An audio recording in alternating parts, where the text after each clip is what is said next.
নমস্কার সকলকে। আজকের রেসিপি ভেটকি মাছের কাটা চচ্চড়ি। ভেটকি মাছের কাটা পরিষ্কার করে ধুয়ে জল ঝরিয়ে নিয়েছি। এবার লবণ, হলুদ, অল্প সর্ষের তেল দিয়ে কাটাগুলো ভালো করে মেখে নিচ্ছি। কাটাগুলো মেখে আমি কিছুক্ষণ রেখে দেব, ততক্ষণ আমি বাকি উপকরণগুলো রেডি করে নেব। আপনারা দয়া করে পুরো ভিডিওটা দেখবেন।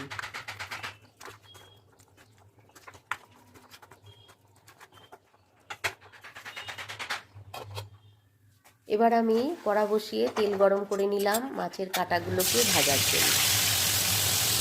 একে একে সমস্ত কাটাগুলো আমি ভেজে নেব।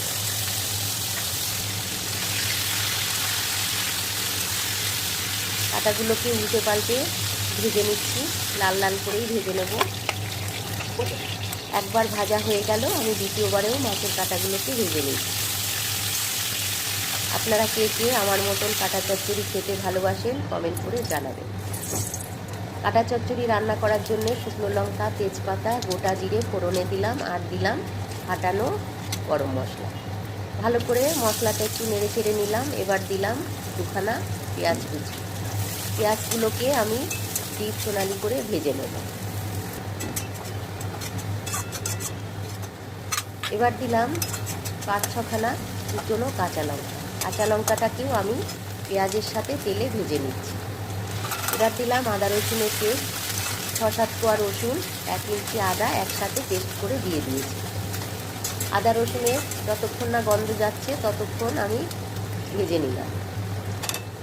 এবার আমি দিলাম কিছু গুঁড়ো মশলা, লঙ্কার গুঁড়ো, হলুদ গুঁড়ো, জিরের গুঁড়ো, ধনের গুঁড়ো, অল্প জল দিয়ে কষিয়ে নিলাম। এবার দিলাম একটা বড় সাইজের টমেটো কুচি আর পরিমাণ মতন লবণ। ভালো করে মশলার সাথে নাড়াচাড়া করে নিলাম। এবার আমি 2 মিনিট ঢাকা দিয়ে দেব, যাতে টমেটোটা ভালো করে সেদ্ধ হয়ে যায়। 2 মিনিট বাদে ঢাকা উল্টে টমেটো সেদ্ধ হয়ে গেছে আর মশলাটা কষিয়েও নিচ্ছি। ভালো করে মশলা কষানো হয়ে গেছে, মশলা থেকে তেল উঠে গেছে। এবার আমি ভেজে রাখা কাটাগুলোকে দিয়ে দিলাম। কাটাগুলো দিয়েও ভালো করে মশলার সাথে উল্টে পাল্টে মিশিয়ে নিচ্ছি। আমি 2-3 বার ঢাকা চাপা করে করে মশলার সাথে মাছের কাটাগুলোকে ভালো করে মিডিয়াম আগুনে কষিয়ে নেব। মশলার সাথে কাটাটা যত ভালো করে কষানো হবে তত কাটাটা খেতে টেস্ট হবে। পুরো ভিডিওটা দেখার জন্য আপনাদের অসংখ্য ধন্যবাদ জানালাম।